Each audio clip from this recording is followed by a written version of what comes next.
You, John Fitzgerald Kennedy, do solemnly swear. I, John Fitzgerald Kennedy, do solemnly swear. That you will faithfully execute the office of President of the United States. That I will faithfully execute the office of President of the United States. And will, to the best of your ability. And will, to the best of my ability. Preserve, protect, and defend the Constitution of the United States. Preserve, protect, and defend the Constitution of the United States. So help you God. So help me God.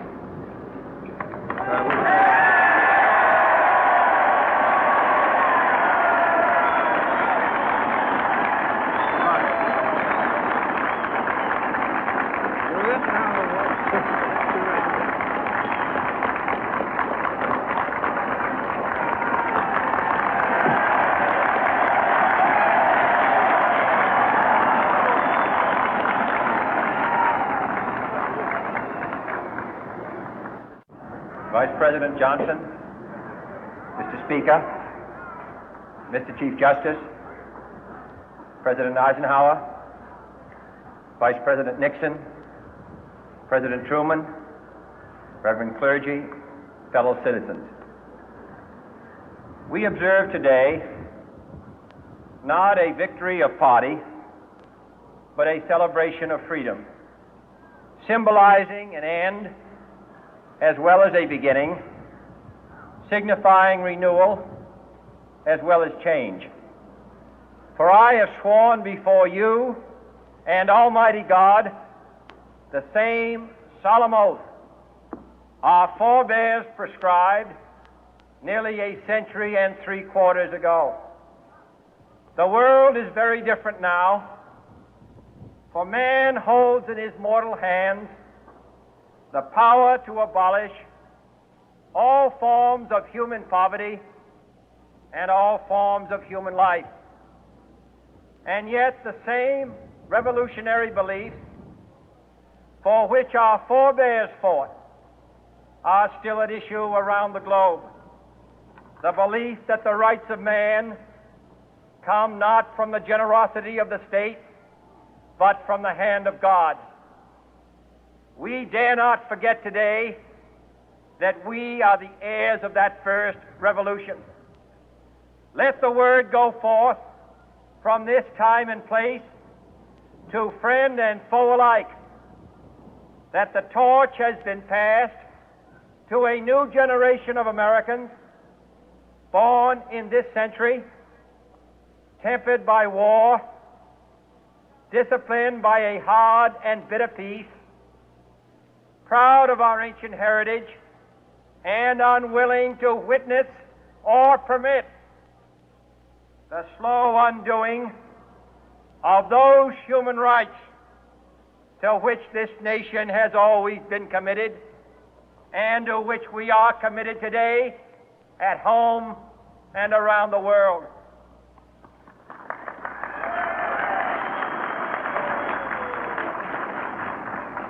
Let every nation know, whether it wishes us well or ill, that we shall pay any price, bear any burden, meet any hardship, support any friend, oppose any foe to assure the survival and the success of liberty.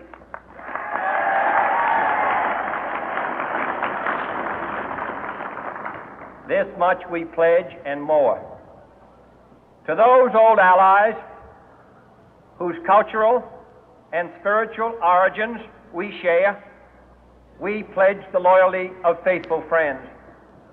United, there is little we cannot do in a host of cooperative ventures. Divided, there is little we can do, for we dare not meet a powerful challenge at odds and split asunder. To those new states whom we welcome to the ranks of the free, we pledge our word that one form of colonial control shall not have passed away, merely to be replaced by a far more iron tyranny.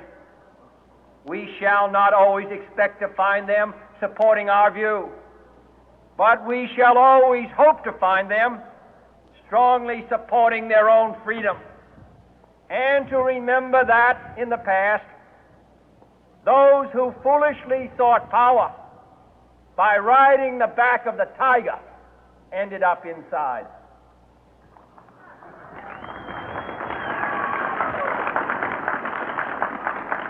To those people in the huts and villages of half the globe struggling to break the bonds of mass misery, we pledge our best efforts to help them help themselves for whatever period is required, not because the communists may be doing it, not because we seek their votes, but because it is right. If a free society cannot help the many who are poor, it cannot save the few who are rich.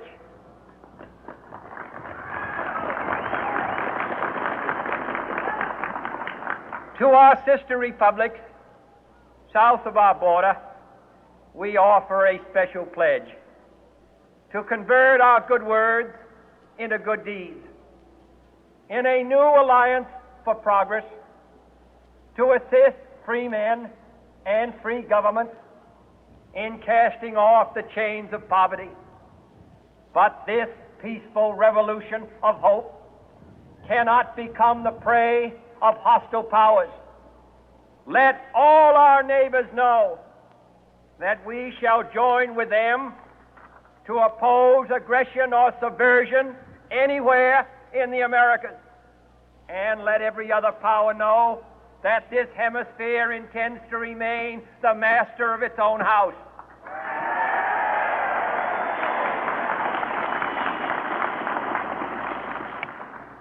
To that World Assembly of Sovereign States, the United Nations, our last best hope, in an age where the instruments of war have far outpaced the instruments of peace, we renew our pledge of support to prevent it from becoming merely a forum for invective, to strengthen its shield of the new and the weak, and to enlarge the area in which its writ may run. Finally, to those nations who would make themselves our adversary, we offer not a pledge, but a request that both sides begin anew the quest for peace. Before the dark powers of destruction, unleashed by science, engulf all humanity in planned or accidental self-destruction, we dare not tempt them with weakness, for only when our arms are sufficient beyond doubt can we be certain beyond doubt that they will never be employed. But neither can two great and powerful groups of nations take comfort from our present course, both sides overburdened by the cost of modern weapons, both rightly alarmed by the steady spread of the deadly atom, yet both racing to alter that uncertain balance of terror that stays the hand of mankind's final war. So let us begin anew, remembering on both sides that civility is not a sign of weakness, and sincerity is always subject to proof. Let us never negotiate out of fear, but let us never fear to negotiate.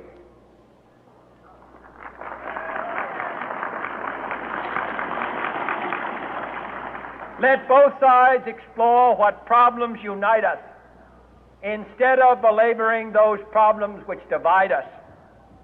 Let both sides, for the first time, formulate serious and precise proposals for the inspection and control of arms, and bring the absolute power to destroy other nations under the absolute control of all nations.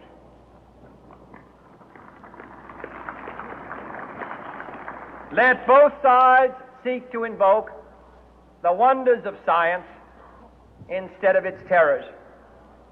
Together, let us explore the stars, conquer the deserts, eradicate disease, tap the ocean depth, and encourage the arts and commerce.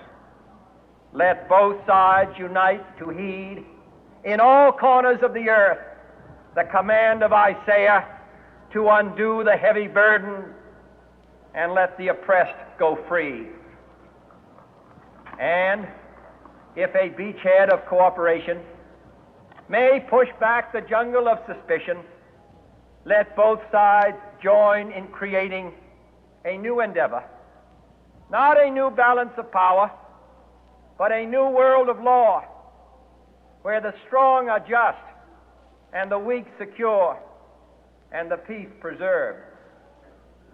All this will not be finished in the first 100 days, nor will it be finished in the first 1,000 days, nor in the life of this administration, nor even perhaps in our lifetime on this planet. But let us begin.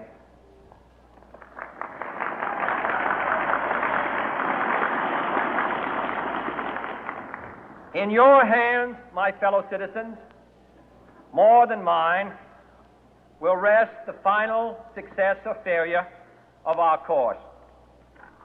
Since this country was founded, each generation of Americans has been summoned to give testimony to its national loyalty. The graves of young Americans who answered the call to service surround the globe.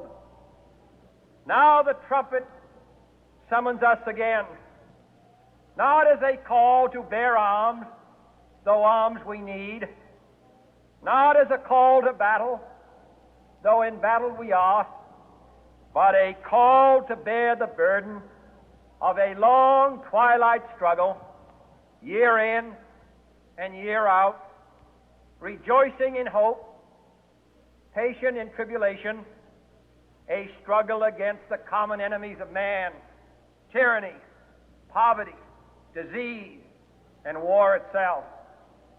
Can we forge against these enemies a grand and global alliance, north and south, east and west, that can assure a more fruitful life for all mankind? Will you join in that historic effort?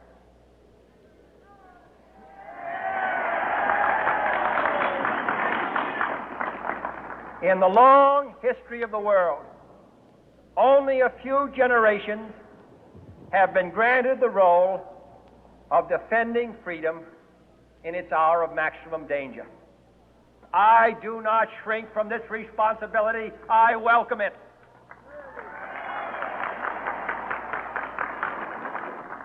I do not believe that any of us would exchange places with any other people or any other generation. The energy, the faith, the devotion which we bring to this endeavor will light our country and all who serve it. And